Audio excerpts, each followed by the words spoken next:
Hello friends. What if the Black Wolf had finally reached the moment where every choice could decide the fate of Konoha? Welcome to Part 17, where powerful enemies rise, long-hidden secrets are exposed, and Naruto faces one of the toughest challenges of his life. Before we begin, make sure to like, share, and subscribe. Let's get started. Chapter 26, Letting Go of the Mask. Beta. Kyuubi 123. Contrary to the belief of many, Uzumaki Naruto wasn't scared of his encounter against possibly the toughest enemy out there, one Uchiha Itachi. Sure, he earned his S-ranked status at the age of 13 and had only improved since then, but the blonde was no pushover. That much he realized after many A and S-ranked Anbu-level missions completed. Right now, he was approximately an hour away from the Valley of the End as he walked peacefully through the foliage that surrounded Konohagakure. He wasn't in any rush to confront Sasuke's older brother. Thinking of the young Uchiha, Naruto couldn't help but wonder about the sudden change of heart. A long time ago, the boy was adamant about killing his brother and would never go back to Konoha. Granted that Sasuke only returned because Naruto almost killed him and carried his battered body back. Still, after being healed, Sasuke could have very well escaped once more and hunted his big brother. Instead, he accepted the Chunin position under Yamashiro Aoba's command. Last he'd heard, Sasuke had managed to become a Junin and he was on his own, doing solo B and A-ranked missions for Tsunade. Naruto was surprised when Sasuke said no to Yamato Taiko's offer to join the ranks. The idea of hiding behind a mask doesn't sound appealing to me, so I'll decline. That was the excuse Sasuke gave at the time. Though to Naruto, it was the aspect of the mask that convinced him at the time. Uchiha Sasuke's situation was different from his, that was for sure. Sure, Sasuke betrayed Konoha and joined Orochimaru, one of Konoha's most vile enemies, but Naruto had the Kyuubi inside of him. Well, considering the amount of damage and carnage caused by the fox, just its mention would be enough to cause tough men to stir and others to flee scared for their lives. Sasuke didn't need a mask, Naruto did.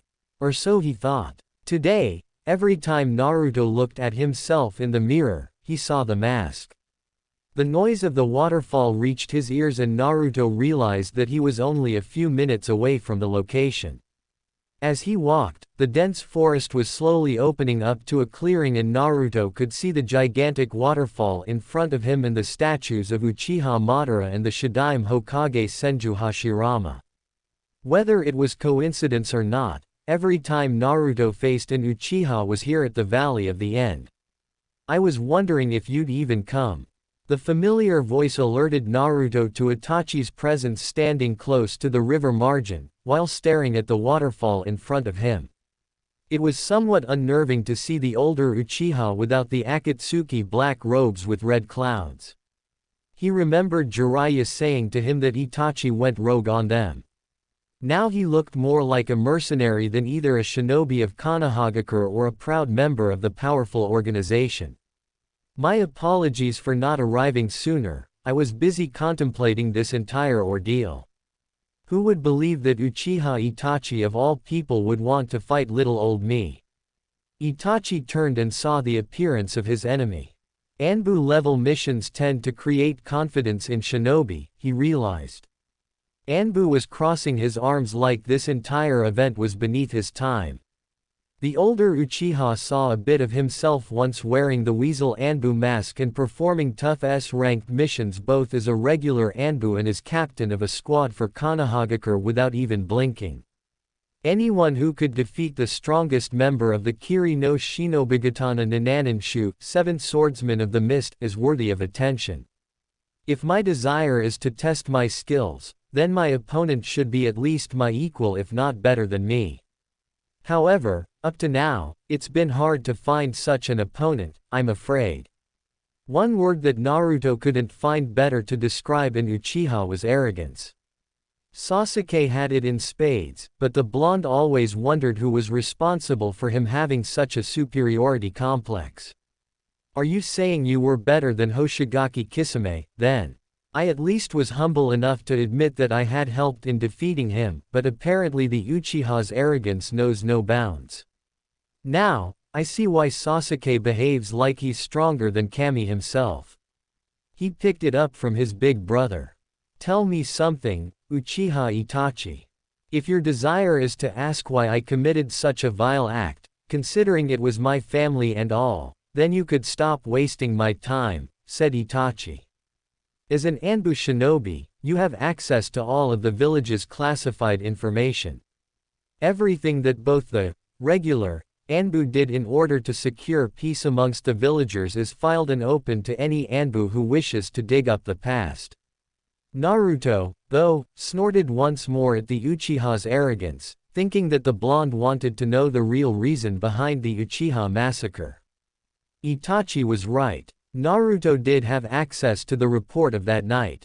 How Itachi was labeled a traitor to the village, even though he did nothing more than rid Konoha of a potential civil war threatened by the Uchiha clan if things didn't go their way. How the Sandaime Hokage, despite wanting to push more dialogue between the parties, went along with the Uchiha slaughter. No, Naruto didn't want to know about Itachi's reasons for killing his entire family. The blonde didn't care about that at all. You should consider letting people talk first instead of interrupting. Indeed, I know what happened that night and I have no desire whatsoever to inquire about your reasons. Quite frankly, when the Uchiha massacre happened, I was but a kid in the academy trying very hard to listen to all the lectures of history and chakra introduction. What I want to know is quite simple, and yet it's been bugging me since I read the file of the Uchiha massacre. This time, Itachi didn't interrupt Naruto as he continued talking. Why, despite doing probably the most dangerous missions of all time in favor of the village, did you consider joining an organization such as Akatsuki? Why even flee Konoha at all, knowing that you could create a hidden alias inside the Anbu forces? You went rogue for reasons I just can't fathom. Naruto asked, before silence reached the area. The wind suddenly peaked and the noise of the waterfall seemed to increase. Itachi's pose, though, revealed nothing. He was trained this way, after all. However, inside, he was in turmoil. To this point, he was considered a traitor for his vile actions against his own family. However, no one ever considered him a traitor because he abandoned the village of Konohagakure. Indeed, fleeing from the village wasn't a good idea and he knew that much. A truly intriguing question that until this point, no one ever bothered to look at the situation from this specific point of view. However, the answer in Itachi's mind was evident. It's surprising to see someone wanting to know my reasons for what I did back then, instead of just crucifying me. However, it's more surprising when you come here and make little of what happened. You want to know why, despite never betraying the village's trust, I choose to flee instead of hiding inside the village. The answer is quite simple. I was the scapegoat used by the village. They used me to deal with a bloodthirsty clan once and for all. It's easier to blame an S-ranked criminal than to openly say that the Hokage itself ordered the execution. Less political damage for them, compared to other villages, and they managed to kill the Uchiha clan. However, I'm not here saying I was forced into this situation. I willingly accepted. Now, saying that I should have remained inside the village walls would be the same as stating that the destiny of my family was to vanish. The Uchiha were responsible for founding the village, we were worshipped beyond necessity. If someone killed the Uchiha clan, then it would be expected that he or she would be considered a vile criminal and chased. Naruto nodded as he knew all of this. Despite wondering why Itachi was so open about this matter with him, he knew that the Sandaime Hokage just couldn't allow such an atrocity to be considered for the good of the village. Sarutobi Hiruzen was considered the most powerful ninja of his time, but he was equally recognized for his kindness and desire to protect everyone that stood inside the village's huge walls. Nonetheless, Itachi was still able to respond to all of Naruto's questions. "You still haven't answered the question, Itachi. Okay, fleeing was your choice, but joining Akatsuki still remains a mystery to me. It eludes me why you'd even think of joining an organization whose sole intention was to collect the power of the tailed beasts." Naruto spoke, with his arms crossed as if he hoped to get a real reason out of the ex-Anbu captain. The most mysterious individual Naruto ever met. He could see Itachi's lips curving into a smile at the question, which kind of unnerved him a bit. "Your desire is to understand why I chose to join the most powerful criminal organization ever to roam these lands if all I did in my life was follow the Hokage's command." Itachi's eyes were closed as he spoke, but Naruto knew to watch out when they opened. And true to his wonders, as soon as Itachi opened his eyes, Naruto could see the terrible visage of the Mangenkyo Sharingan staring at him.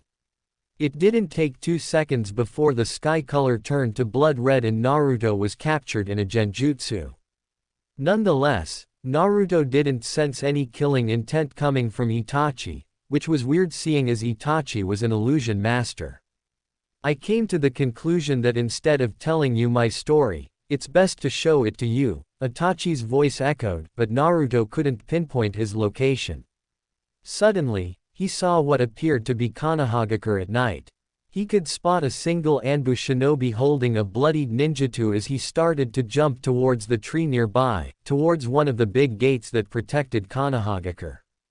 Naruto could see how skilled Itachi was in order to avoid the Junin patrols located near the gates, before he was out of the village. It didn't take long before Itachi stopped in front of 2 thick trees. The Uchiha clan is no more, Itachi said to no one at first. However, a shadow soon merged from behind the tree on the left. "Ah, so Senju's dream came to reality.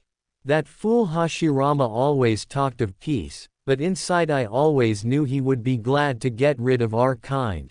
The shadow spoke, before the moonlight helped dim the situation a bit, showing an orange mask with a spiraling design. Naruto had no idea who the man was, but all indications pointed that he had something to do with the Uchiha massacre. And why would he say, "our kind"? Was he an Uchiha as well? "I did your bidding, Madara. Now, you must uphold your end of the bargain." His laughter soon followed and Naruto wondered what the bargain was. "You have my word that no ill will befall that pathetic village. For now, you must uphold the rest of our bargain. Meet my associate at the border of Omegakure and Fire Country. He'll give you instructions regarding your next assignment," the shadow said, before vanishing from sight.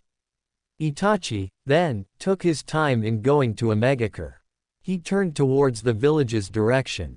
Remorse for what he did to his family. Itachi didn't know. He wasn't against the notion of protecting the village against his family, but having to kill his family was something no one has ever done before. No matter now, Itachi reasoned. There was no turning back. The Sandaime Hokage did warn him of the consequences behind going through with this S-ranked assignment. He was now considered a criminal for his actions against the Uchiha clan and as such, people would start to fear him for it. There was no sense in going back now. Narrowing his eyes at the path ahead, Itachi closed his eyes for 1 minute and took deep breaths, in order to get accustomed to his new life. The last scene that Naruto saw was Itachi running towards Omegakure, before Itachi appeared in front of him. The pair was in silence for a while, but Naruto couldn't take it anymore. He now saw why Itachi did what he did. At first, he suspected that the man that appeared in front of him was an Uchiha, but as soon as Itachi said his name, Naruto flinched. Uchiha Madara, the Uchiha Madara, co-founder of the village he swore to protect and the man who was presumed dead after the fight against the Sandaime Hokage Senju Hashirama. You joined Akatsuki to save Konoha from Madara, didn't you? Naruto said and Itachi nodded, though it was a rather obvious conclusion. That was only half of the bargain that we agreed upon, actually. The other half was to leave Sasuke alone, in exchange for me joining his organization Akatsuki. Suddenly, the sky turned back to normal and the opponents were facing each other once more in front of the Valley of the End. You may be wondering why I showed you the truth of what happened, Itachi asked, while seeing Naruto's eyes through the mask. You could say that I sympathize with you. In our line of work, we are constantly subjected to pain and life-altering decisions. I know that given the right circumstances, if you were in my shoes, you would do the same thing, as I trust your desire to protect the village of Konoha and its citizens. You talk like you know who I am behind the mask, Itachi, but true, I would do the same thing. What Naruto said came as an insult to the once Anbu captain Uchiha Itachi, but at least Naruto had the decency to divert the situation a bit. You might as well take off your mask now, Naruto-kun, there is no need in fighting with it, once your identity is revealed to the enemy. Itachi said, pretty much expecting that Naruto would freak out, or snarl at being discovered. But, instead the blonde just laughed. For Itachi it was a strange situation indeed. There in front of him was the very kid who he considered a waste of time in the past. Naruto immediately removed the mask from his face and looked at it for a while in contemplation. This was perhaps the first time he ever took it off in the midst of combat. I was hoping to ask you another question, Itachi, if I may. I know for a fact that just like me, you enjoyed wearing the Anbu mask, right? You saw reason in hiding behind it. People wouldn't recognize you, therefore they wouldn't need to fear you or curse your very existence for things out of your control. Was it hard to let the mask go? Was it hard to think that you'd be showing your face to the world? Itachi nodded, though he stood in contemplation at Naruto's words. The problem with Anbu was that if you stuck with it too long, there was a high possibility that you could ever go back. Like Itachi and Naruto, a lot of the Anbu shinobi enjoyed using the mask in order to hide from everyone.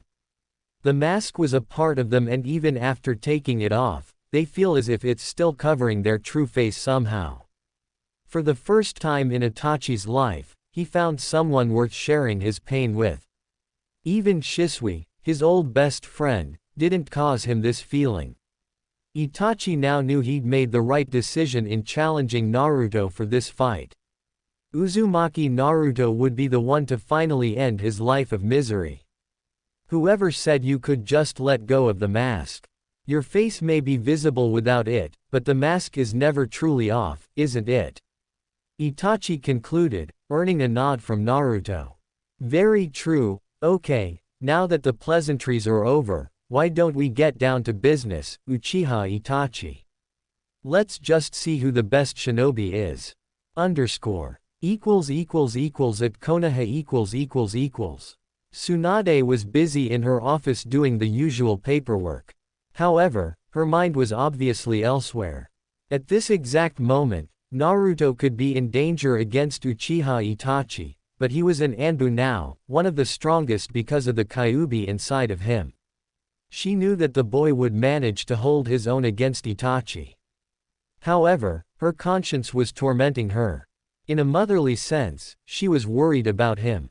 In fact, ever since the blonde joined the Anbu forces, Tsunade felt this way for him. Deciding that a break was needed, she got up from her chair and looked at the village from the window behind her desk. It was somewhat comforting to see the villagers roaming free without a care in the world, smiling and chatting with their friends and family. Suddenly, though, an image appeared from the corner of her left eye and she turned to see a beautiful woman sitting on a bench as she looked down in sadness. Tsunade's heart sank as she saw Kurenai worried about Naruto's well-being. It still eluded Tsunade how Naruto and Kurenai managed to be together, in spite of the age difference. Perhaps it would be nice to take a walk and comfort her, Tsunade reasoned. It was, indeed, a better course of action than spending one more time inside this Kami-forsaken office taking care of the never-ending pile of paperwork. It didn't take long before Tsunade was out of the building. Slowly, She walked towards Kurenai's location while at the same time waving at the villagers with a fake smile on her face. Tsunade wasn't as friendly as everyone thought. However, as Hokage, she took an oath to protect them with her life. As she walked, she could see her personal Anbu team following her every move from the shadows. "That's a sight I never believed I would see coming from you, Kurenai-san," Tsunade said, surprising the downed Kunoichi as she looked at the Hokage. "Hokage-sama. I'm sorry, Nah, no need to be sorry. It's not every day our blonde knucklehead goes to fight a S-ranked criminal," Tsunade said as she took a seat next to the brunette Junin. "Wait, no, that's not accurate. He picks a fight with one every day, it seems." The joke attempt actually was helpful as Kurenai let out a small laugh at the memory of her boyfriend's adventures against a S-ranked shinobi. Orochimaru, Kisame, Itachi, and surprisingly, no one ever managed to defeat him. However, this time was different. There was no one to help him. Naruto was alone, this time, against a man who could use genjutsu with greater expertise than she ever thought possible. Naruto isn't the best opponent against Uchiha Itachi. His genjutsu prowess surpass even the Kurama clan, and Naruto has only now acquired the title of genjutsu master. Tsunade could see that the woman was thinking professionally, in order to avoid thinking of Naruto like her boyfriend. Tsunade smiled at that, seeing as she did the same thing back at Ninja War time. At the time, her boyfriend Dan was sent to a great many missions that her sensei judged almost impossible to return alive, and surprisingly enough, Dan managed to return to her alive.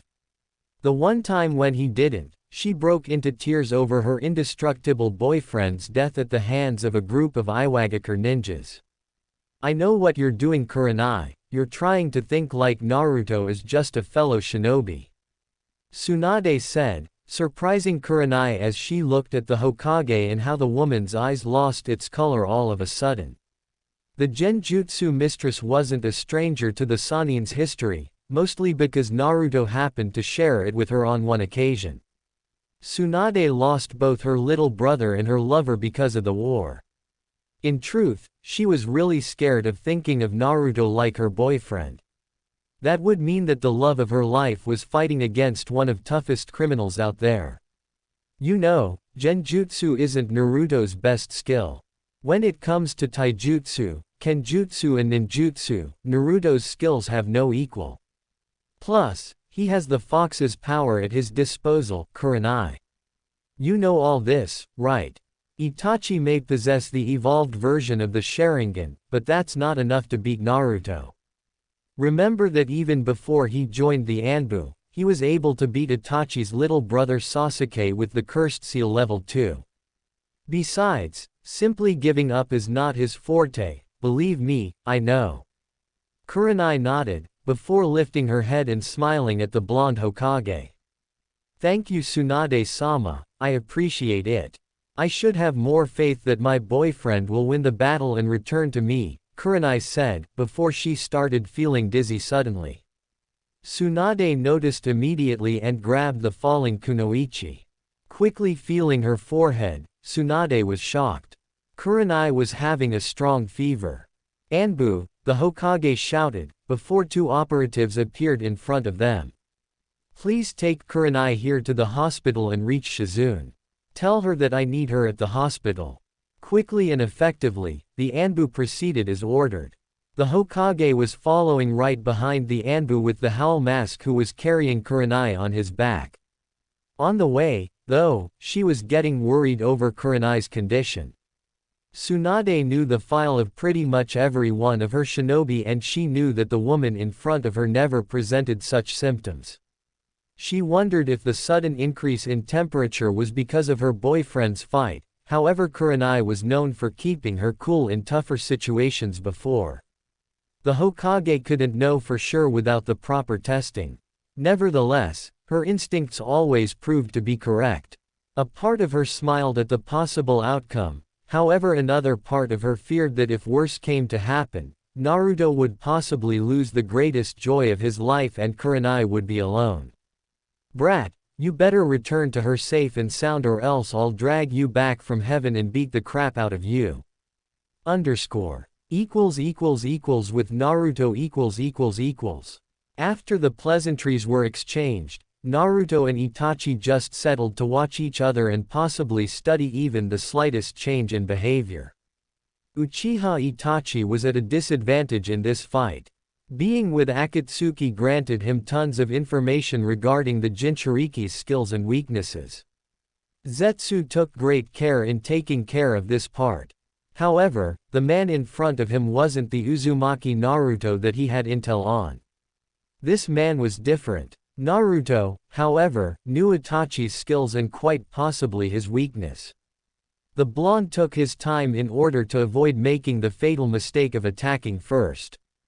He knew that with Itachi being your opponent, extreme caution was advised. The man's prowess in the illusion department was, simply to say, uncanny. He could very well trap Naruto inside a genjutsu, before the blonde realized his chakra was even tampered. All of a sudden, Naruto felt the unusual feeling inside his body and cursed his sloppiness. Quickly overcoming the minor genjutsu, Naruto was surprised to see Itachi just mere inches in front of him, with a kunai near his jugular. Quickly evading the attack, Naruto focused on avoiding eye contact so that Itachi couldn't read his movements. The blonde Anbu quickly blocked Itachi's punch with his right arm, before aiming a powerful upper knee to Itachi's stomach.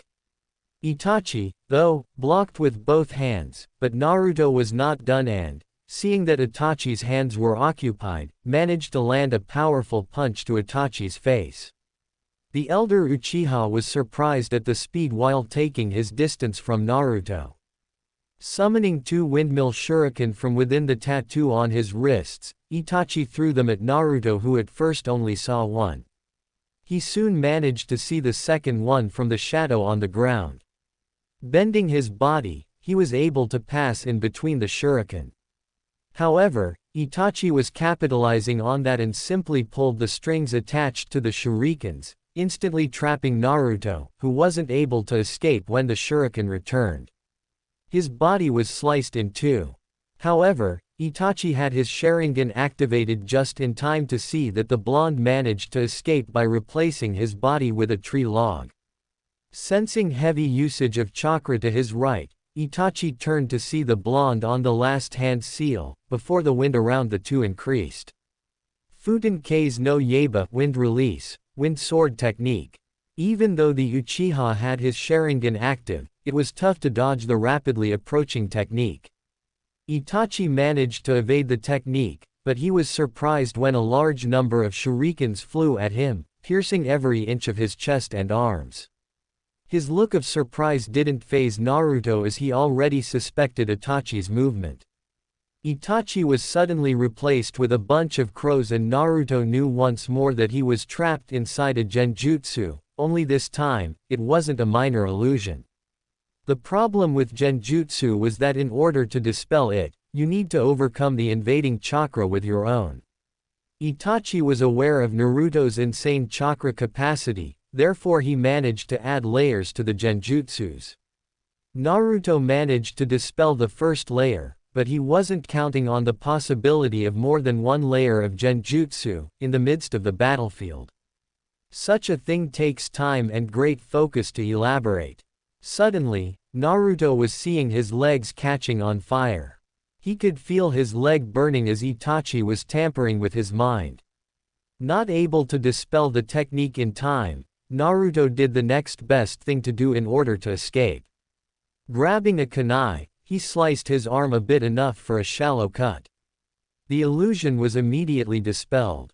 Seeing this, Itachi quickly started a sequence of hand seals, before gathering as much air as he could inside his lungs. Kaiten Gukaku no Jutsu, fire release, great fireball technique. The immense projectile caught the blonde by surprise as he focused some chakra to his legs, before jumping towards the river. He could feel the deadly technique approaching fast. Focusing on a single hand seal and with a simple water manipulation, the blonde managed to create a small barrier in front of him, stopping Itachi's technique. Because of it, a great deal of white smoke was created between the two, allowing Naruto to use the same medicine on Itachi. Quickly going through a sequence of hand seals, Naruto started using his own trademark genjutsu on the illusionist. Maken Nakuru Arashi demonic illusion, hellstorm technique. It didn't take long for the smoke to clear, before Itachi was suddenly overwhelmed by torrential lightning that fell from the suddenly dark sky. Itachi knew a ninjutsu such as this existed since he managed to copy it with his Sharingan against a Kumogakur Junin. However, the elder Uchiha realized too late that this technique wasn't a ninjutsu, but, much to his surprise, genjutsu. He dispelled Naruto's storm, before widening his eyes at the horizontal hurricane that hit him dead on, sending him flying towards Hashirama's statue. Futen Suido no Tatsumaki wind release, tornado tunnel technique. The technique went all the way to Hashirama's feet as it carved a deep hole inside the cave. Itachi, though, managed to escape the impact by replacing himself with a small stone nearby. However, the man knew it was a close call. As he got up from his position, he looked at Naruto from a distance and took his time a bit. The simple fact that Naruto was able to perform illusions such as that one was impressive, but to think that far ahead wasn't something Itachi would expect from the blonde Jinchuriki. He had mere seconds to think of a strategy as he was busy dealing with the great fireball technique. Naruto used the smoke to his advantage and managed to cast a demonic illusion, without the Sharingan's awareness. However, something else was wrong about Naruto's chakra, Itachi reasoned. When in Akatsuki, Itachi learned how to feel the usage of demonic chakra. He learned that despite not using the beast's power, he could feel at least a small part of demonic chakra in the Jinchuriki's attacks. He couldn't feel any trace of the fox's chakra in Naruto's attack. Anbu just stood, waiting for Itachi to come. And as expected, the elder Uchiha got up from the debris, presumably unscathed, and started walking calmly on the water towards Naruto's direction. Naruto knew, though, that his attack caused significant damage to Itachi. That specific attack, besides sending the enemy flying, manages to deliver heavy cuts on the opponent's skin. However, whatever damage was inflicted on Itachi, Naruto knew it wasn't nearly enough to give him the victory in this fight. Itachi was still due to activating his Mangenkyo Sharingan, and once he did, Naruto would have to find some strategy to use against his two deadly techniques. As soon as Itachi stood within striking distance of Naruto, instead of charging at the Anbu, started doing hand signs for a ninjutsu, and activated his Mangenkyo, he opted to talk.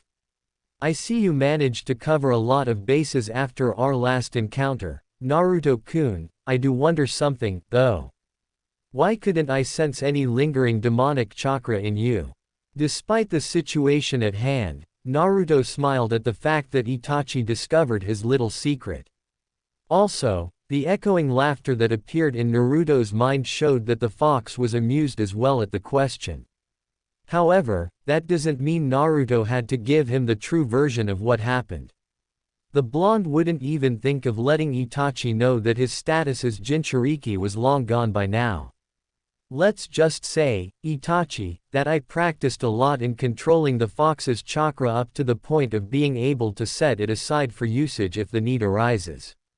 Naruto lied, but his eyes portrayed nothing of the sort. Not that the fox is any happy about it, let me tell you. It wanted so badly to control my urges. Right now, I can hear him hitting the bars of his cage, urging me to rip you apart, using his foul chakra.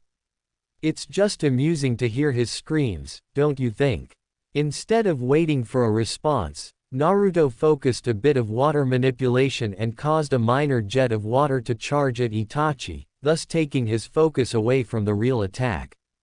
Itachi managed to dodge the jet of water, but not the sudden punch on his gut. The power behind the punch took a bit of air from Itachi's lungs, but he was able to move aside from the following kick to his face, thanks to his Sharingan. Doing a few back flips, while performing hidden hand seals, Itachi finished with the Tiger Seal just as Naruto was charging at him, which proved to be quite a mistake. Kaiten Karyu Enden Fire Release, Dragon Fire Missile Projectile Technique. Naruto was surprised with the speed behind the jutsu and he cursed his lack of judgment in charging head-on. The fire dragon practically opened his mouth to engulf Naruto whole. The blonde had only one choice to get out of this situation and he wasn't going to think twice about it. Itachi saw the attack engulfing Naruto whole. Because of Naruto's windy nature, fire attacks cause much more damage to his body. He knew that such an attack wouldn't be enough, but at least it would hinder his opponent for the killing blow. After the attack was finished, Itachi could see, with some surprise, that Naruto was convulsing on top of the water. His body was entirely burned. Perhaps, he underestimated the Jinchuriki. Suiten Suiryuden no Jutsu Water Release, Water Dragon Projectile Technique. The sudden surge of chakra alerted Itachi, allowing him time to avoid the massive dragon technique. He jumped high enough to avoid it as he watched the dragon charge at the huge waterfall. Itachi landed on the water, before he faced Naruto once more. This would be the second time Naruto managed to deceive him. Itachi was truly impressed with the blonde so far. However, the time for pleasantries was now over. It was time to get serious. Mangenkyu Sharingan. Naruto sensed it immediately as he looked at Itachi's now changed eyes. Suddenly, his opponent crossed their distance faster than Naruto could even see, before Itachi landed a fierce kick on Naruto's stomach, sending him flying. At the same time, Itachi activated his Amaterasu technique, sending torrents of black fire in Naruto's direction. The blonde, for his part, looked at the incoming attack and knew he had to do something and fast. Those black flames wouldn't stop coming until Itachi said so. However, Naruto could at least stall their advance long enough for him to get out of the flames' path. Suiten Dai Sujinheki Water Release, Great Water Barrier Technique. As soon as he managed to land on the water, a huge wave appeared in front of him, stalling the black fire a bit. Naruto could see the fire actually winning the battle against Naruto's barrier, but he wasn't going to stick around waiting for the black flames to burn him and send him to hell. He quickly jumped to the Madara's head as he looked at the precipice of fire created by Uchiha Itachi. However, the Uchiha was nowhere in sight, which frightened Naruto a bit. Because of the Mangenkyu Sharingan, Itachi's speed pretty much doubled, making it almost impossible for Naruto's trained eyes to follow. Suddenly, Itachi appeared on Hashirama's statue, looking at Naruto with apparent boredom, which kind of infuriated Anbu. Focusing chakra to his legs, Naruto threw smoke bombs, in order to hide his path. As soon as the smoking bombs went off just inches from Itachi's position, Naruto vanished from his position and reached Hashirama's statue. Immediately, he went behind Itachi, but was surprised to see that he hadn't moved from his position at all. What was weirder was that he was facing Madara's statue like he was facing his enemy. Something was off. As soon as Naruto tried to move, though, he felt something hold his arms and legs, binding him in place. What the hell was going on? Itachi, then, turned from his usual position, just when the sky turned from the already darker shade of blue to the blood red from the first genjutsu Itachi used in order to show Naruto his story. Looking around, the Anbu realized he was tied to a cross and instead of one Itachi, several appeared holding katanas. I confess you surprised me, Naruto, with your skills as a shinobi. However, this is where your life will end. This is my world and I control every aspect of it. That's why you'll be tortured for 72 hours. Trust me, Naruto-kun, even Kakashi-senpai wasn't able to withstand this type of torture. With that said, all the Itachis started thrusting their swords into Naruto's flesh, followed by a deafening scream of pain by the Anbu. The blonde was being punctured like hell and, even though he knew it was an illusion, the pain was just too great to even focus. The blonde was having trouble thinking clearly as each second he was pierced by Itachi's swords relentlessly. The pain was unbelievable and the fact that he had to withstand for 72 hours was unbelievable. 70 hours, 59 minutes and 59 seconds to go, Naruto-kun. If the blonde had enough air inside his lungs, he would have screamed further in pain, but right now, all he could do was flinch as 50 or more swords kept impaling his flesh. Naruto lost count of how much time passed since the illusion started. One thing he knew was that if he didn't stop this, his mind would shatter. Itachi, for his part, was admiring Naruto as each second passed inside his illusion. Kakashi's mind perished in little over 10 seconds of torture and Naruto was going for 2 entire minutes already and he could hold on for more. However, something was off about his technique. He could feel someone tempering with his control, but who could it be? With the level of torture Naruto was undergoing, he couldn't possibly focus on something other than withstanding the pain. This is truly an admirable technique, Uchiha. But I'm afraid I can't let it continue. The strong voice filled Itachi's illusion as the Itachis stopped piercing the blonde, who for his part, began panting from the excruciating pain. Nevertheless, his breath was slowly returning as he managed to speak, albeit barely. I never thought I'd be so happy to hear your voice, furball. Kyuubi. Itachi asked as the sudden red eyes appeared behind Naruto as if he was his protector. This was perhaps the first time Itachi encountered the beast face to face. Its menacing eyes looked even more terrifying than Madara's eternal Mangenkyu Sharingan eyes. Immediately, Itachi remembered the tales of some of his Anbu co-workers about the Kyuubi event on that fateful event that pretty much changed Konoha's history. He was told of how with just its majestic roar, made the majority of the village scared shitless. Imagine what the fox's killing intent would do to a person. Itachi now knew he was treading a dangerous course in maintaining the technique. Under Akatsuki, he was trained to defeat the jailers, not the actual demon. A little note on this particular thought. Yeah, Deidara did capture the Sanbi using only one attack. Wasn't it odd that with a mere exploding fish, he was able to defeat the three-tailed demon while he couldn't defeat the almighty Uchiha Sasuke with his strongest technique? Just a thought for all the Uchiha Sasuke haters out there like me. Preferring to be safe than sorry, Itachi proceeded to disrupt his illusion. However, something was wrong, he feared. He wasn't in control of the Tsukiyomi any longer. Looking at the menacing blood-red eyes in front of him, Itachi tried every bit of his usual stoic personality not to cower in front of the most powerful demon's sight. The Uchiha made a terrible mistake in underestimating the level of the bond shared between the tailed beast and its jailer. He was now under the command of the fox and he was cursing every second of it. The Kyuubi, for his part, secretly grinned at his job well done in deceiving the elder Uchiha. He may not be as powerful as before, because of the seal being released. Nevertheless, being inside Naruto's mindscape, Kyuubi could protect his host's mind against powerful genjutsus such as the Tsukiyomi technique. As you probably realized by now, Itachi, I'm now in control over this world. Therefore, your mind is at my whim.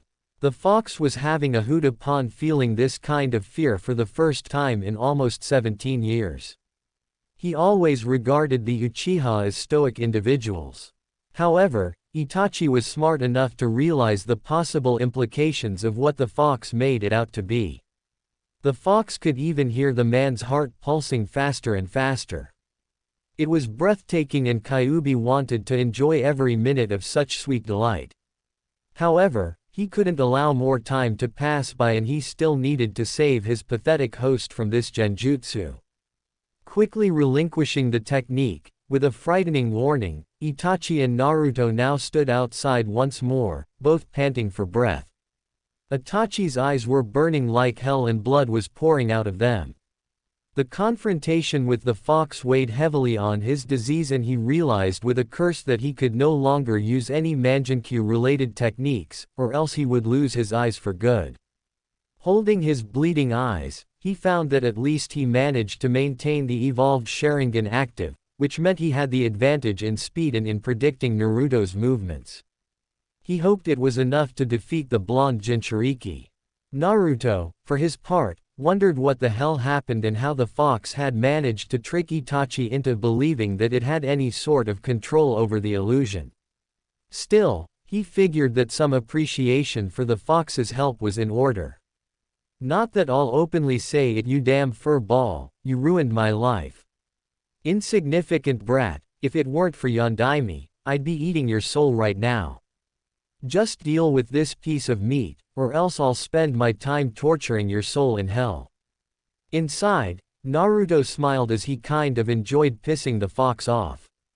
It was his form of retribution for every day he suffered while under the fox's dark influence.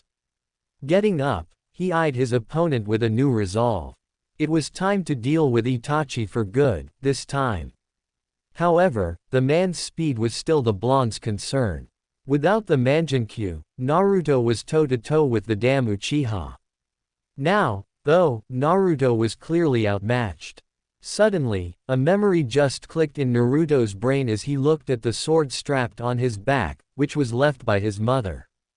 He remembered what the dragon said at the time. Naruto, as of right now, you're the new wielder of the Ryu no Heki. Its powers will be revealed to you as you wield it. Closing his eyes in contemplation, Naruto simply grabbed the sword hilt, until his heart skipped a beat. _ at Konoha == Tsunade was by Kurenai's side as she watched the woman resting on a hospital bed. The Genjutsu mistress's sudden fainting scared the Leaf Hokage a bit, but when she looked at the test results, it was almost impossible not to smile at the situation. The very reason why Kurenai was ill was because the woman was pregnant with Naruto's child. Actually, the woman would be having twins, a boy and a girl. The tests didn't point to the cause of all this, but Tsunade theorized it was because of worrying too much about Naruto. It was a fear that she shared with Kurenai, even more now with the news of Naruto being a parent. She just now dispatched Naruto's team to go check on him, but it would take at least 2 hours for them to arrive at full speed. She just hoped that either Naruto wouldn't need their assistance and manage to dispatch Itachi or be saved at the nick of time by his team. She just wanted him back to hear the good news. _ Back at the fight == Back at the fight, Itachi managed to get on his feet, before he narrowed his eyes at the sword on Naruto's hand. To the eye, it appeared that Naruto was only holding the sword. However, to the Sharingan eyes, it was quite different. Itachi could feel chakra pulsing inside Naruto's tenketsu, flowing towards his limbs. Also, the energy was coming from the sword to which, after further inspection, Itachi widened his eyes in surprise. As an Anbu captain, he was privy to a great many secrets. One of them included the legend of one Anbu operative in the past that possessed that very same sword. Although its abilities were kept a secret by decree of the Yondaime Hokage, Itachi carved it for its possible power. Skilled you may be, Naruto-kun. However, as proven before, my speed is unmatched, it's time to meet your end, I'm afraid. Right after Itachi finished talking, he vanished using his speed to get behind Naruto. Quickly taking a kunai and getting into position, Itachi aimed the kunai at Naruto's lung. However, the Uchiha was surprised when out of the blue the blonde turned and blocked the attack. Vanishing once more, Itachi wondered where the blonde went, before his Sharingan alerted to a surprise attack on his left blind side. It was only because of this that he managed to dodge Naruto's precise stab, otherwise he would be dead right now. Just how the hell did he increase his speed like this? Itachi thought as he saw Naruto doing hand seals faster than before. Raiden Miyakaho lightning release, pulse cannon technique. Shortly after finishing the hand seals, Naruto positioned his hand forward, slightly touching the thumb and pointing fingers of both hands together. Focusing a lot of chakra, Naruto released a considerable lightning ball, which started flying towards Itachi in speed that frightened the Uchiha. However, he managed to evade in time, before the technique collided with a giant stone. The result of the clash caused a giant flash to overcome the area, blinding the Uchiha because his Sharingan eyes were active at the time. Not to mention the fact that the stone was utterly disintegrated. Naruto took his opportunity and moved to the final blow, ready to kill Itachi for good. However, he had to dodge due to an act of desperation by the Uchiha, who used his family's signature technique in the direction he last saw Naruto. The little time allowed Itachi to recover his sight, before charging at Naruto once more. This fight would be decided by the fastest opponent. Naruto figured this out as well, and the two charged at each other, before meeting halfway at the center of the lake. Itachi's Sharingan was having trouble predicting Naruto's increasing speed, but he was able to see his movements quite clearly. When they stopped in front of each other, both realized that this was the final movement. Right now, one will live and the other will perish. Positioning his kunai towards Naruto's heart, Itachi focused every bit of chakra on his limbs and managed to overcome the blonde. However, when he was about to pierce the blonde's heart, Itachi was surprised that the Naruto in front of him was nothing but a bunshin. It was his last mistake as Naruto appeared on his back, piercing Itachi's back with his sword, going all the way to his chest. Author note. He, got you all, didn't I? No, this won't be the end of the story. Actually, I was meaning to finish the story with this chapter, however in the end I voted against it. The next one will be called Epilogue, and will contain the final scenes of the fight as long as a little extra, that I obviously won't reveal right now. Now, I want to know your opinion of the fight and the news of Kurenai's pregnancy. Please submit a review or send me a PM, whatever you feel like it. Plus, I placed a challenge on my profile page. I was meaning to create a new story, but hey, who I'm kidding. I don't have the time to properly update the already existing stories, let one throw another one into the mess. It's an idea I had after seeing the last Shippuden movie. It involves one of the bloodlines mentioned at the last Naruto Shippuden movie called Jinto, swift release. If anyone is interested, please check it out and let me know. Furthermore, I placed a poll on my profile page, so please take a look as well. I decided that I'll pick one story to focus on after this one. Check it out and place your vote.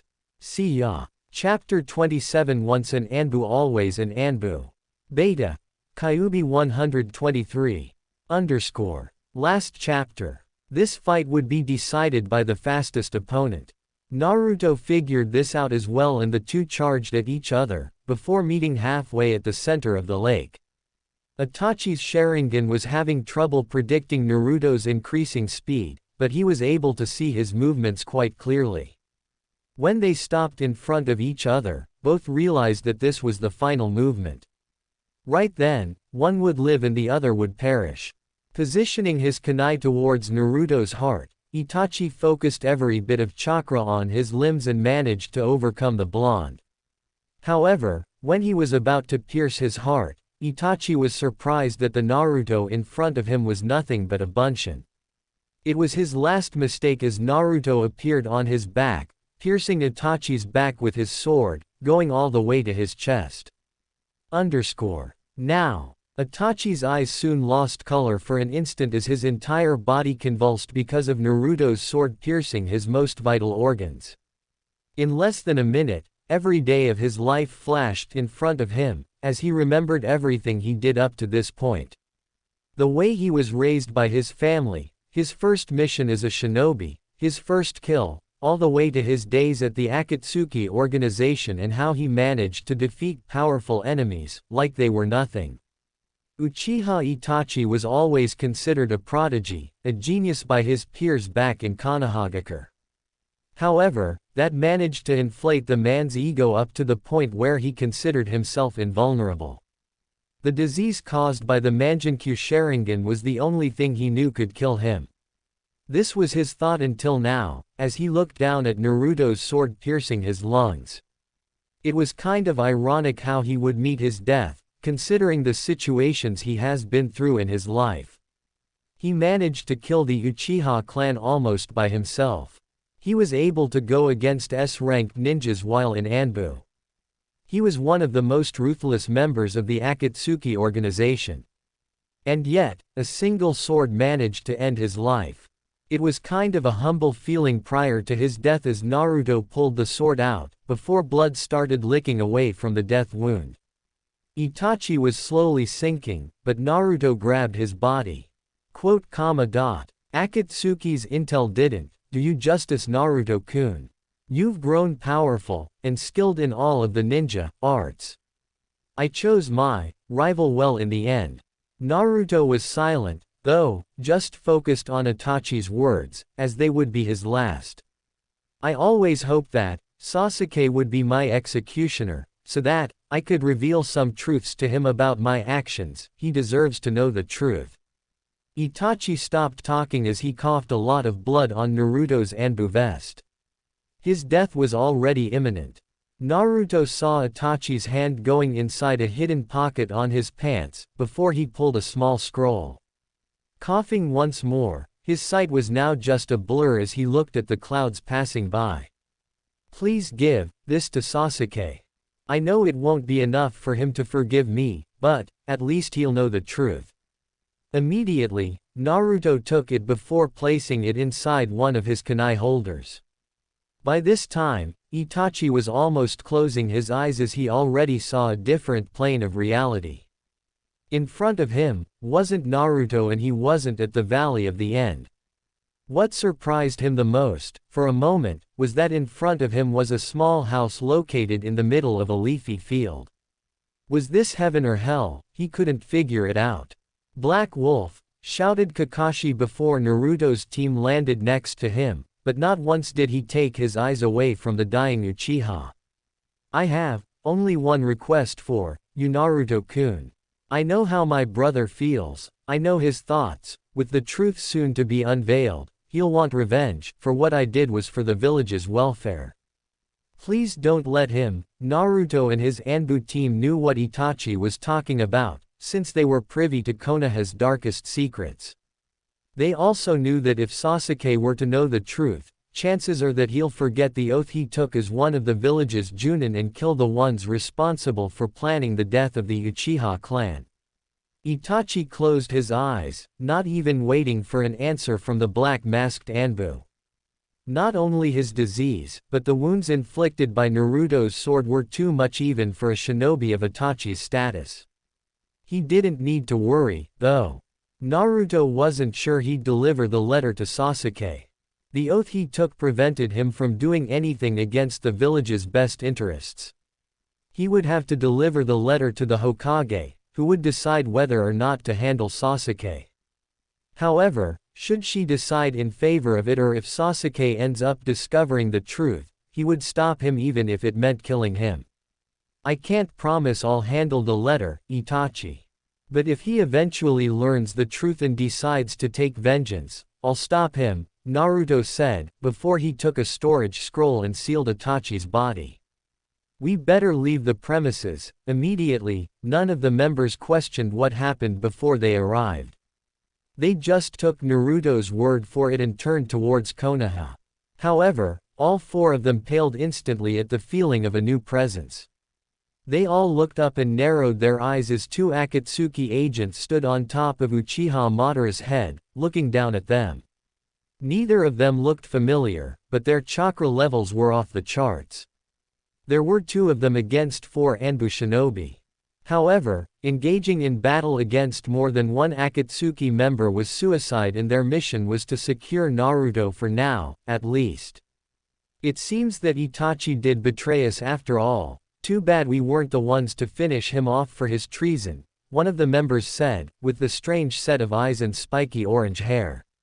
Naruto did the only thing he could think of, in order to escape. Biting his thumb, he did the necessary hand seals. Kuchio's no jutsu, summoning technique. Suddenly, the lake where they were standing began to rise, surprising the Akatsuki agents and his Anbu team, before a giant blue dragon appeared. It was huge in size and it was smiling towards Naruto, its summoner. Just think of a blue Shenlong from DBZ.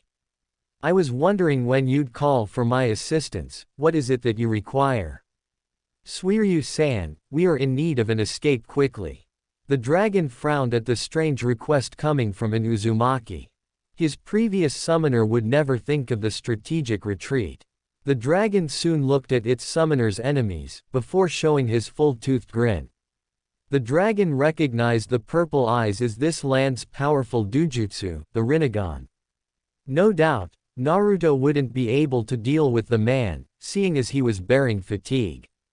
Your request requires no effort whatsoever. The dragon's menacing yellow eyes glowed just as a heavy mist surrounded the area, blinding the Akatsuki agents.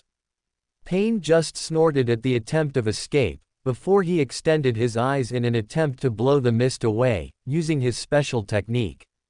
However, much to his surprise, his technique didn't work. A few minutes passed but the mist was still strong, covering the entire field. Not wanting to lose the Jinchuriki, Pain and Madara jumped down the river. As soon as they landed, though, the area was cleared with no sight of either the Anbu shinobi or the creature that summoned this heaven-forsaken mist. == with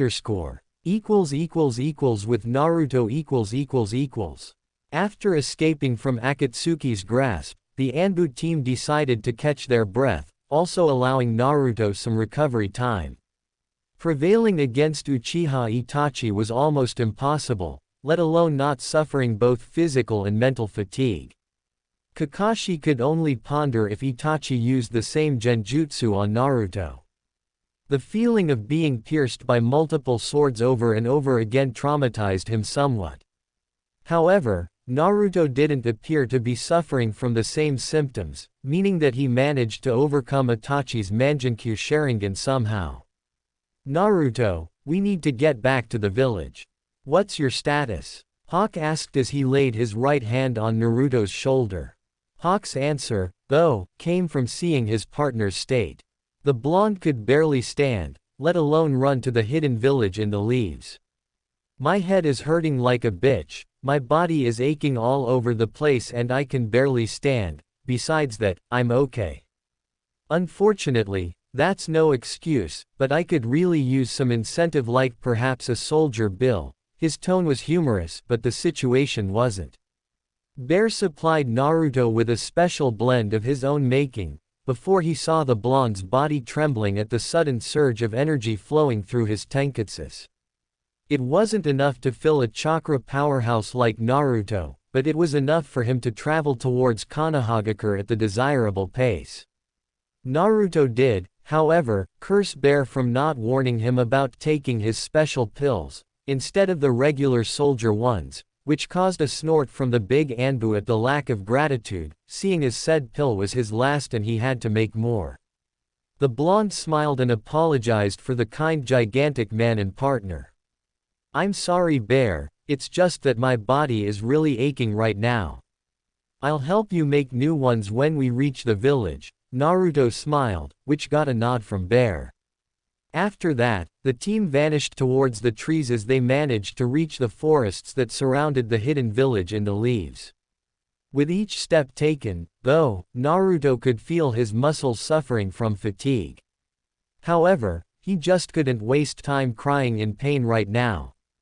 As soon as he reached Konoha, he would be hospitalized and taken care of. Kakashi, for his chance, looked back at Naruto and smiled at his ex-student's high tolerance for pain.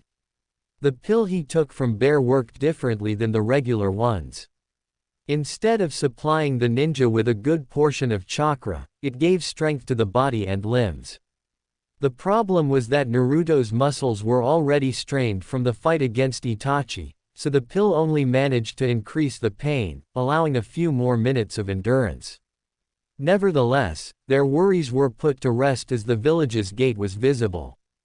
Underscore. Equals equals equals in the Hokage's office equals equals equals. After dealing with Kurenai's pregnancy for a while, Tsunade was back at her office. The amount of paperwork had accumulated since this morning and the woman wondered if Shizune was nuts or just a workaholic. The sudden feeling of chakra invading the room alerted the Hokage, before Naruto's Anbu team shunshined inside, much to the woman's joy, upon seeing the blonde alive. However, seeing that he was being carried by Kakashi, she immediately went by his side, as the team placed him on the ground for immediate treatment. After Kakashi gave her the report on his status, Shizune joined in and assisted Tsunade in treating Naruto's injuries. The blonde woman struggled to concentrate as she heard the report from Kakashi. She wondered how Naruto even managed to survive against Itachi's supreme genjutsu technique, but her thoughts drifted aside for now. No doubt, she would receive Naruto's report on the fight later on. Her focus was on healing his body and mind to at least normal levels, so that he could have some proper rest afterwards. She shot a glare at the bare-masked Anbu, after he told her that Naruto ingested one of his secret pills.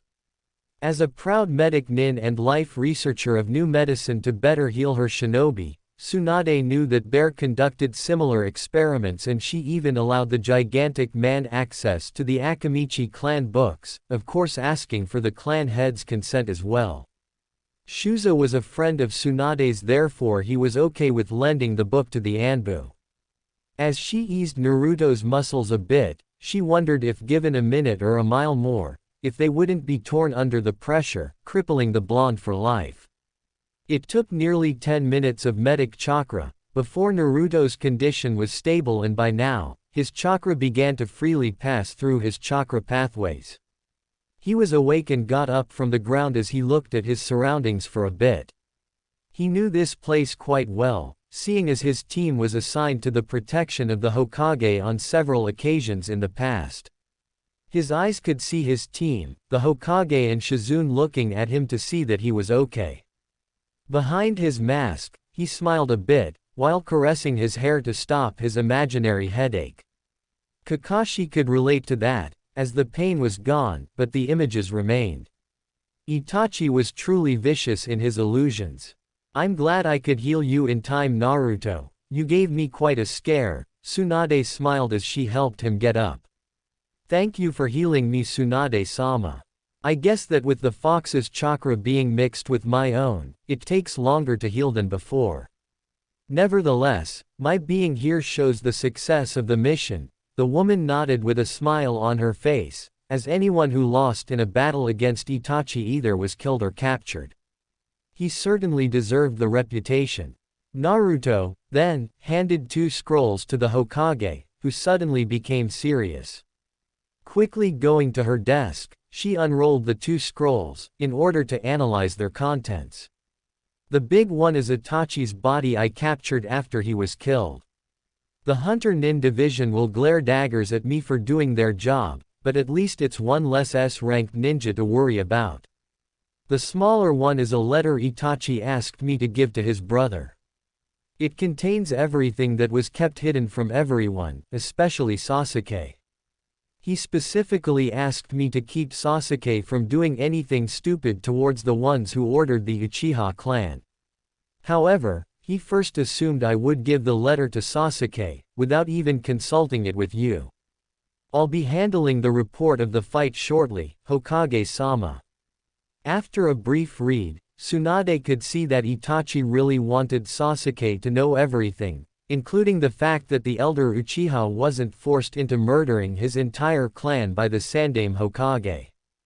However, despite the respect the man deserved for his service, Tsunade just couldn't show this to Sasuke, even though the boy managed to prove his loyalty to Konoha a long time ago, after earning the Chunin promotion. His trauma was enough to compare it to her own, After she lost Dan and Nawaki, and if she learned at the time that one man did both killings, she wouldn't know how to control her rage. Looking at Naruto, she could see he approved of her fear.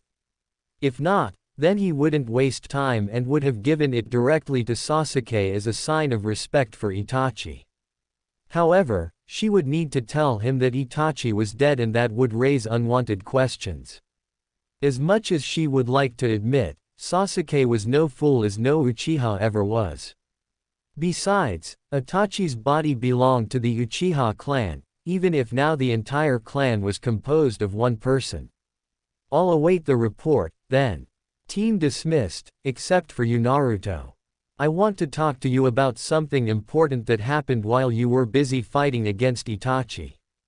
The blonde nodded, a little bit hesitant to think that something bad happened to Kurenai and Tsunade was to be the bearer of bad news. However, he steeled his resolve as his team left the premises. A sudden smile appeared on Tsunade's lips as she happily gave him congratulations. For what, though, the blonde wasn't sure. Was it from defeating an S-ranked missing nin? Something in his mind told him it wasn't for this reason. What for Tsunade-sama? You'll be a father to Naruto. Kurenai is pregnant with twins. The blonde thought registered only the first words, before he did what any man would do at the news. He fainted. Shizune immediately went to his assistance, wondering if something was wrong with his health. While Tsunade started laughing, she couldn't just stop it. Here was the man that faced all kinds of battles, all kinds of monsters out there.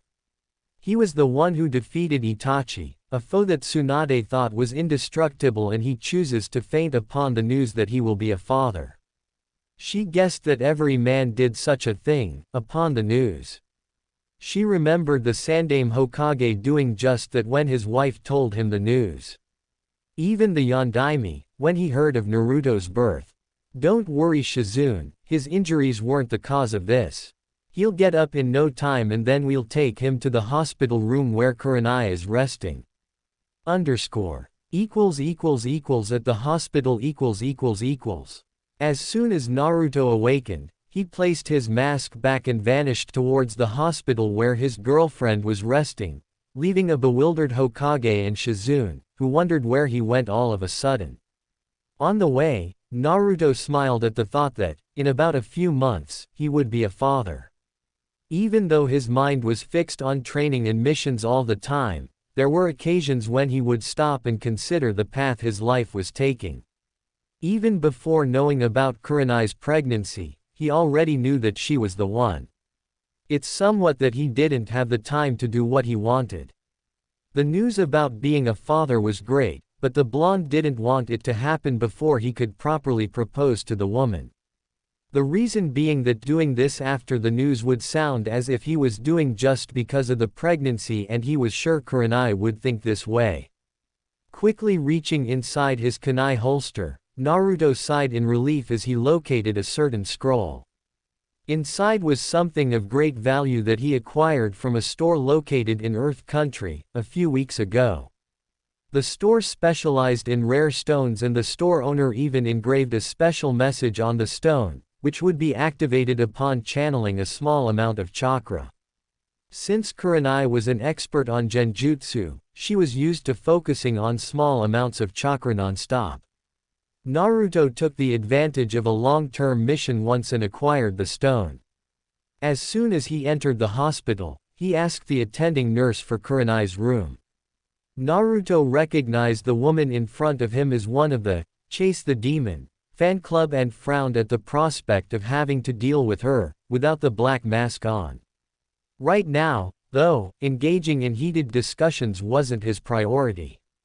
Although, it would be nice to put the damn woman in her place for some unbiased hatred that happened quite a long time ago.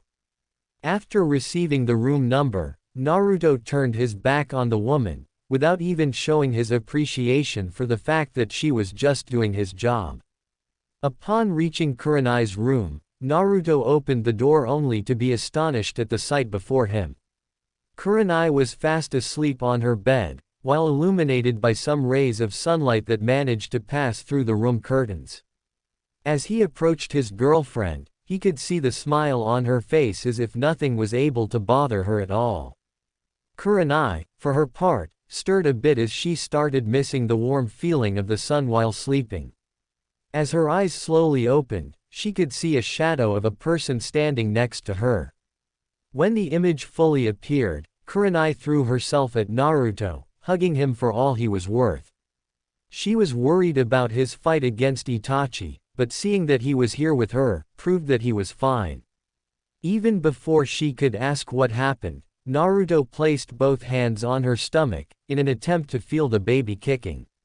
She allowed him time to swallow the news as he rubbed her belly without his battle gloves. She could see his eyes behind the mask and just knew he was smiling. She was slightly worried that Naruto wouldn't handle the pressure of being a father so soon in his life. A lot has happened since he returned from his trip with Jiraiya. But she could see plain happiness by looking at his eyes, and she knew that he would be an excellent father. Tsunade-sama told me the news, Kurenai-chan. I'm really happy for us. The woman smiled as she caressed his golden locks. It was lucky that she was near me, though. She told me that I was suffering from a high fever, that's why she took me here. The only thing I remembered was talking to her on a bench near her building. The news that Kurenai was ill worried Naruto, but Kurenai waved it off, saying that she was much better now. Don't worry Naruto-kun, I was just worried about your fight. She told me that both facts lowered my pressure and my body couldn't handle the strain. She told me I'll be free to go by tomorrow. It's good to know Kurenai-chan. Good to know. Afterwards, Naruto started telling everything that happened at the fight, including the supreme genjutsu.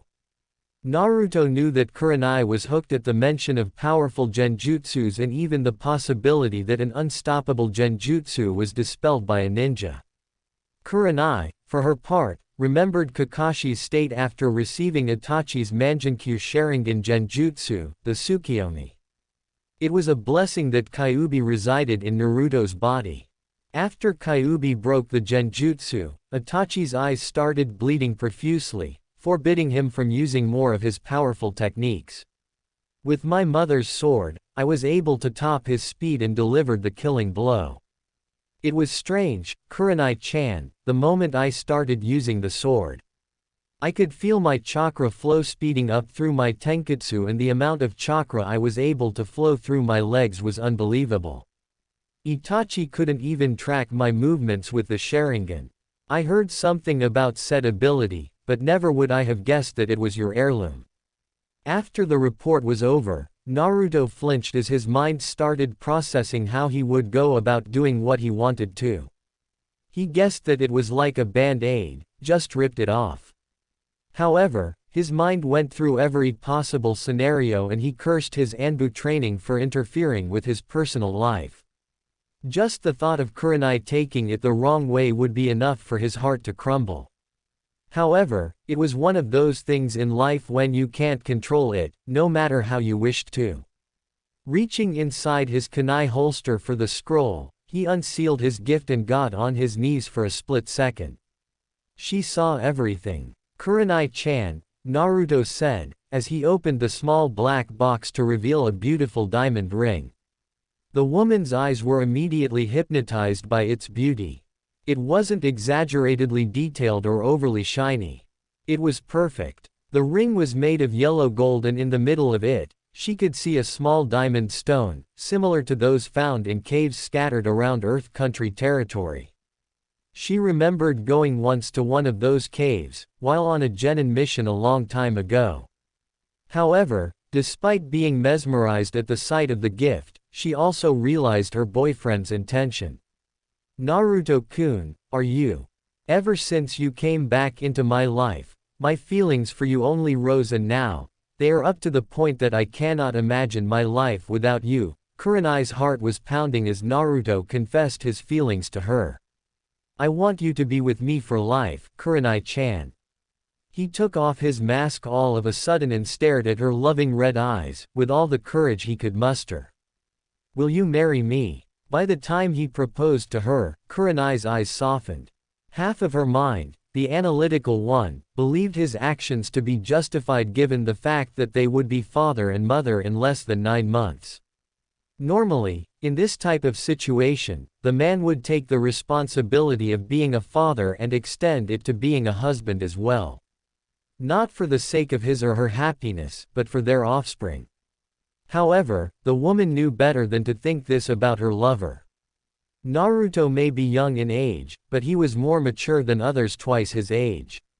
He knew what he wanted and it was her. Also the fact that she knew that Naruto wouldn't find this type of diamond in Konoha was a plus in her book. For him to acquire it, would have happened a few weeks or even months ago, meaning that he was already thinking of proposing, even before the pregnancy news. Naruto, she smiled with as much affection as the first time they'd been together. Just like you, I want us to be together. Looking 1 year back, I thought we weren't meant to be, but I was delusional. One look in your eyes was enough for my heart to race. And I trust my heart with utmost confidence.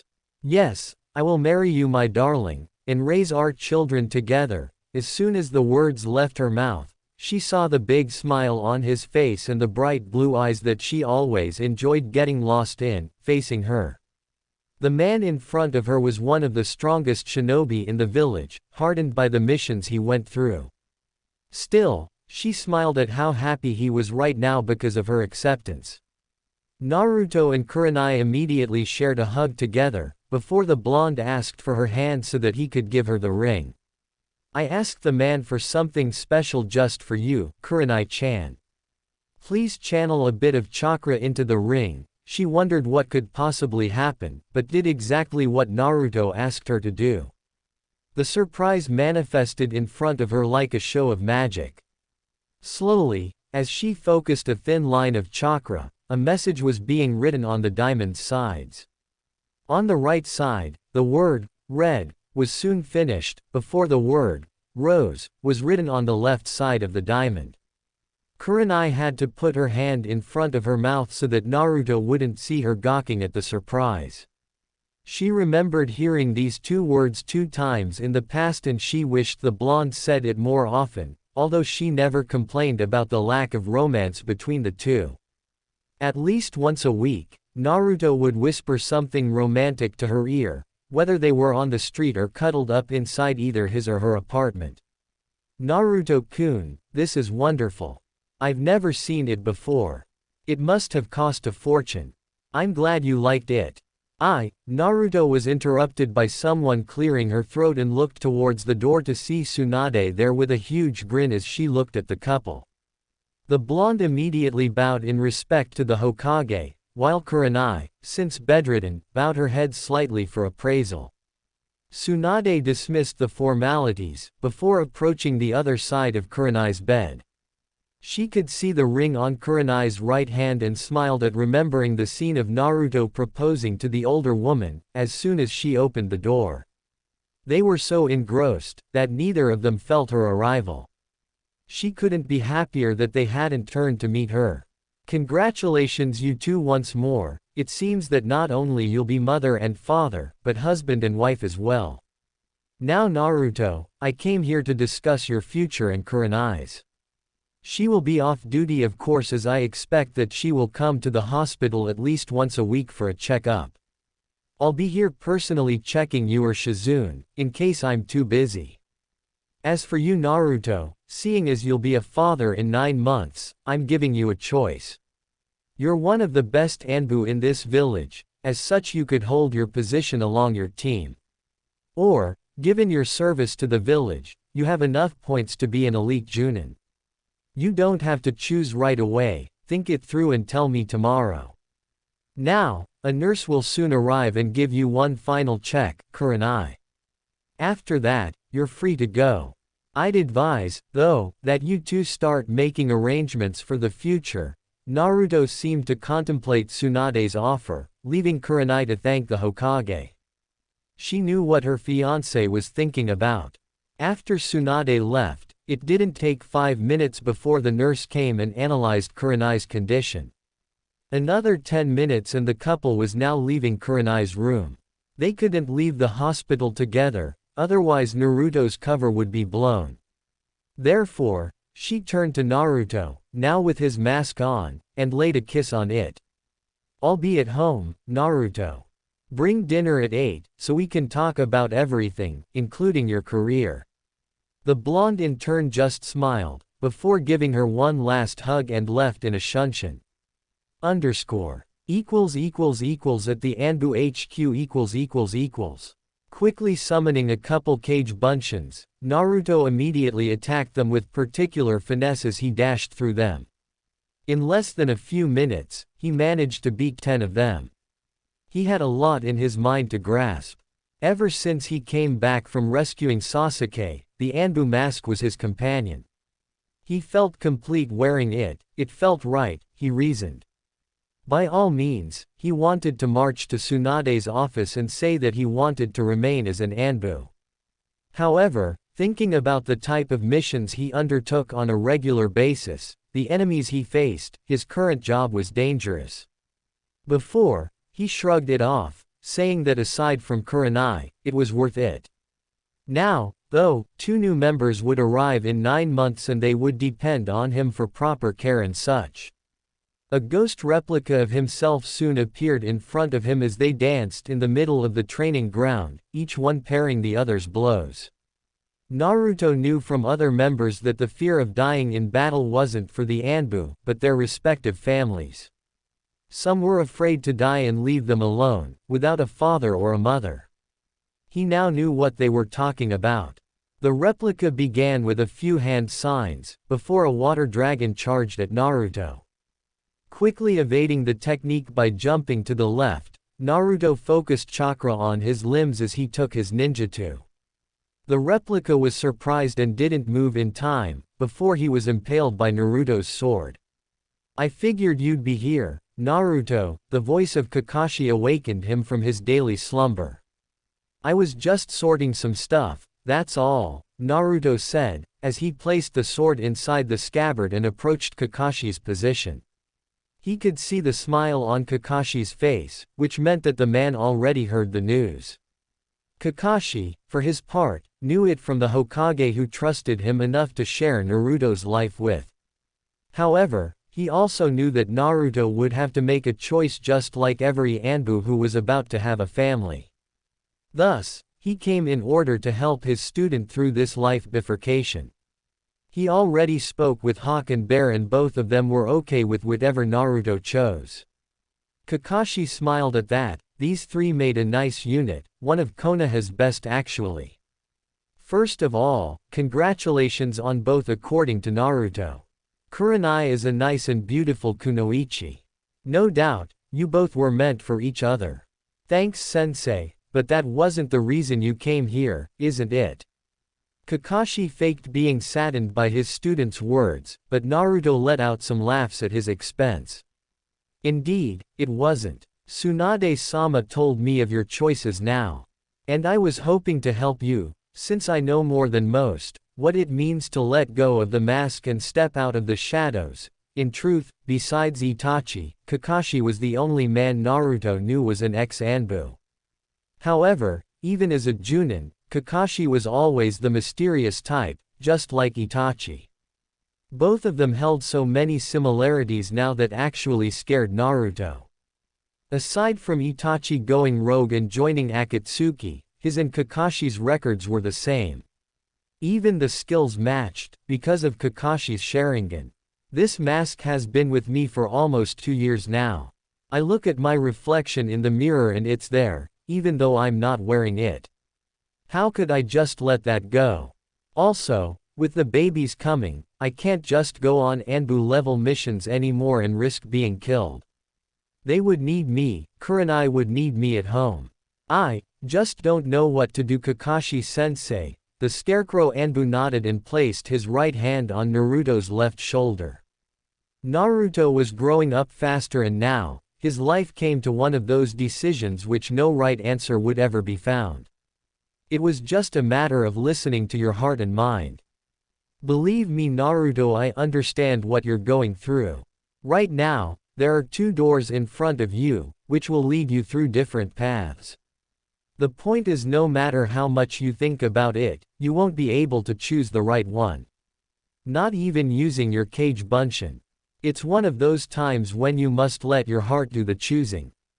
Your ninja side will no doubt point out the pros and cons of both situations, as expected of a high-caliber shinobi.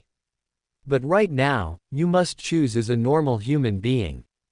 This isn't a mission, it's your life. Naruto remained in silence after Kakashi's words.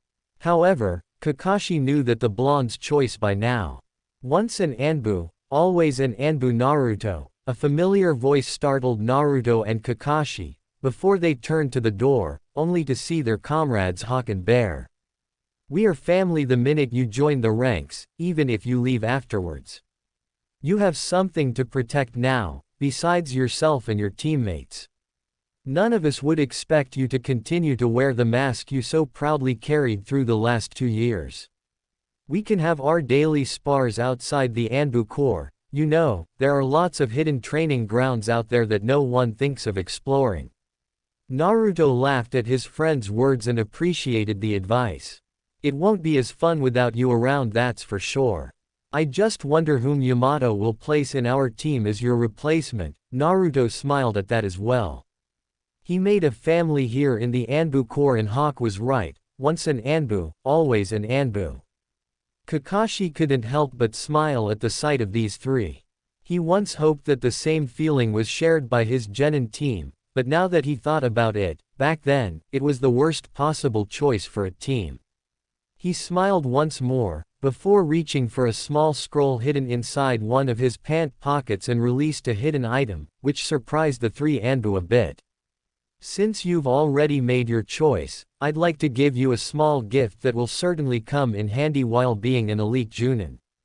Kakashi threw the item for Naruto to catch, before the blonde analyzed it. It was a black face mask, similar to Kakashi's blue one. Looking at his sensei, he could see the proud smile on his face, which wouldn't leave for a while, and he smiled in retribution for what Kakashi did for the blonde. At least, you won't have to show your whisker marks to people, meaning that those who don't know you won't recognize you. Thanks a lot, Kakashi-sensei. You've been with me through every step in my life and career, and I appreciate it more than I can explain. A lone tear escaped his eyes as he looked at his sensei and friend. It was a pleasure for Naruto. At first, you were my genin student, quite obnoxious and hyperactive beyond normality. Now, though, you became a friend.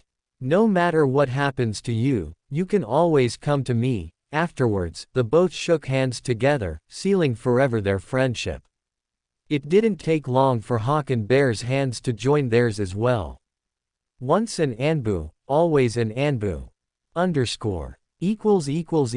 Kurenai's apartment == At precisely 8, Naruto arrived with some sushi for her and his fiancé. Kurenai smiled at his presence, while wondering what changed his mood for the better. She knew about Naruto's interaction with his black mask, and simply taking it away couldn't be easy. Despite it all, she knew he would be able to overcome this obstacle and grow up both in skill and humanity. Her soon-to-be husband was strong and won't be deterred by it. Good evening, Kurenai-chan, I brought some sushi for us, where can I put it?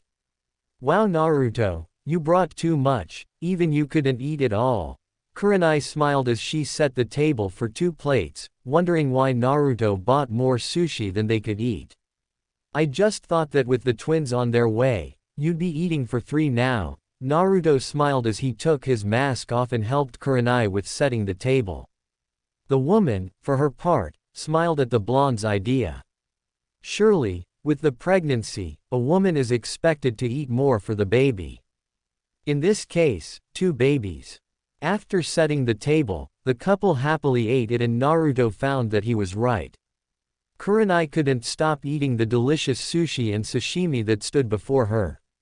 Even the small tamakis didn't stand a chance against a pregnant woman. Naruto was beginning to wonder if he needed to buy more, when Kurenai finished eating. Well, that was delicious, Naruto-kun, but it's still too much food left. Give it to me, then. I'm still hungry. After dinner, Naruto and Kurenai began discussing plans together, seeing as in 9 months, their new family would grow. The blonde told her about his conversation with Kakashi and she was happy that he managed to choose. She was okay with the possibility that Naruto remained in Anbu, but some part of her figured that it would be nicer if he could spend more time with her and the kids. While in Anbu, she only saw him at night and when she woke up, he was already gone for another Anbu-level mission. Now, with being an elite Junin, he would have more time between missions, thus more time to spend by her side. I'm happy for you, Naruto-kun. I could see at the hospital that you're in doubt after the offer. So, I didn't want to pressure you. Yeah, it's been a long time since I was a regular shinobi. It will take some time getting used to being exposed and all. With that out of the way, Naruto and Kurenai started discussing their life arrangements, hence, their place to live, once the kids arrive. Naruto's apartment wasn't even enough for the couple to live and Kurenai's was average at best. None of the apartments were fitted for a family to live in. Kurenai told Naruto that she knew of a nice neighborhood where a few houses were for sale. In their right mind, there wouldn't be a need for anything big, just a 2-story house, with 2 or 3 bedrooms, a nice living room for starters. Also, a regular-sized garden for the kids to play. With both their incomes, they figured that buying a house wouldn't be so hard. Plus, with Naruto's position as elite Junin, his income would practically double and thus, he would have a steady income. Not to mention the fact that Naruto would receive his inheritance. Minato's will was firm on the belief that Naruto became a Junin before receiving it. Of course, the man hoped that Naruto wouldn't need the money before that. But Naruto managed in the end, with his job. Naruto, then, began to study the available houses and smiled at Kurenai's most devious plan. Most of them were located near Anko and Yugo's clan houses. However, it was indeed better since she would have help from them in taking care of the twins, while he was on a mission. Also the blonde knew that Anko would never, ever, let any harm come to Kurenai or their kids, so it was all for the better. After some deliberations from both, they managed to decide their ideal house. This one had 3 floors, one being below the ground, which was perfect for maybe a library or a hidden training ground.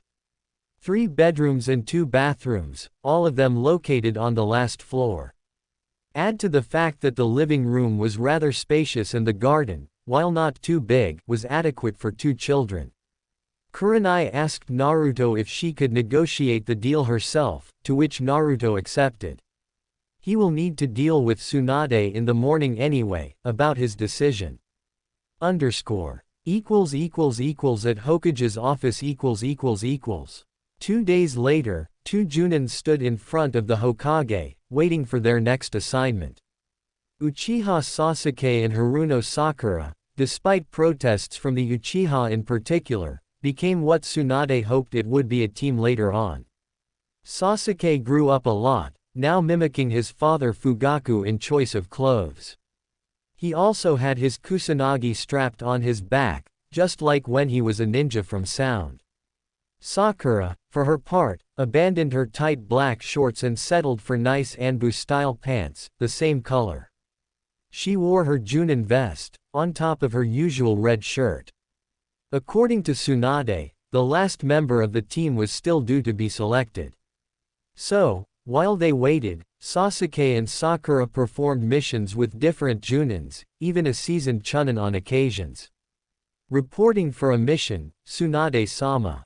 Sakura said, with such a cheerful demeanor that contradicted Sasuke's normal broody one.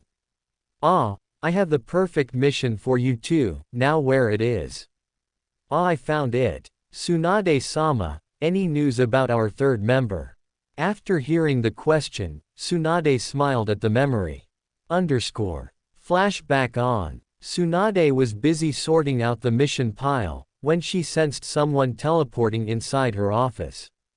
Said chakra was familiar, she reasoned. When the small tornado ceased, Black Wolf Anbu stood with his arms crossed.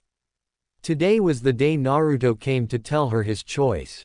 His Anbu armor was pretty damaged and a few cuts could be seen on his left arm from a scouting mission his team performed last night, which turned to engaging an A- ranked missing nin from Kurigakure, who was trying to infiltrate the village.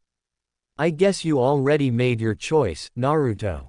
As much as it pains me to take off this mask, I now must make the best choice for my family. Tsunade smiled at his proclamation. It was a wise choice, Naruto. I'd like to extend once more my congratulations for your new family. Also, congratulations on your new status as elite Junin of this village.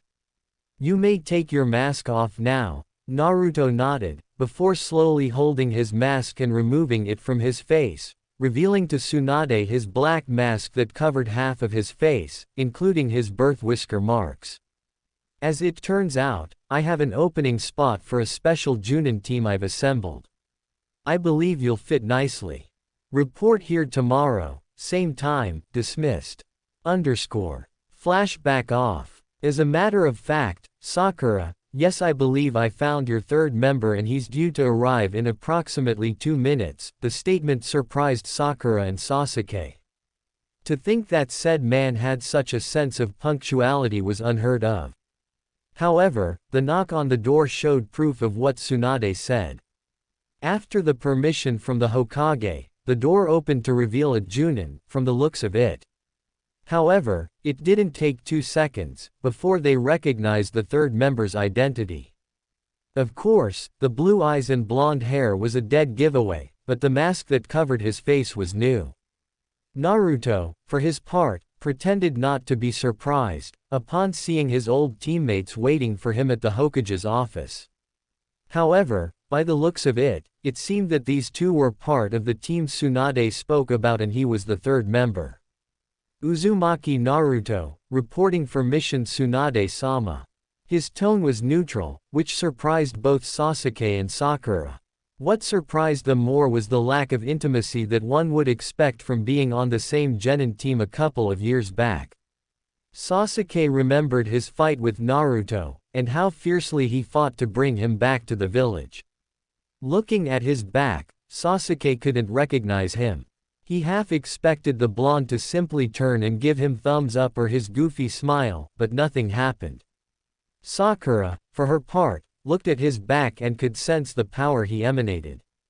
She remembered the time he passed the Anbu Junin exam and wondered if Team 7 would reunite once more.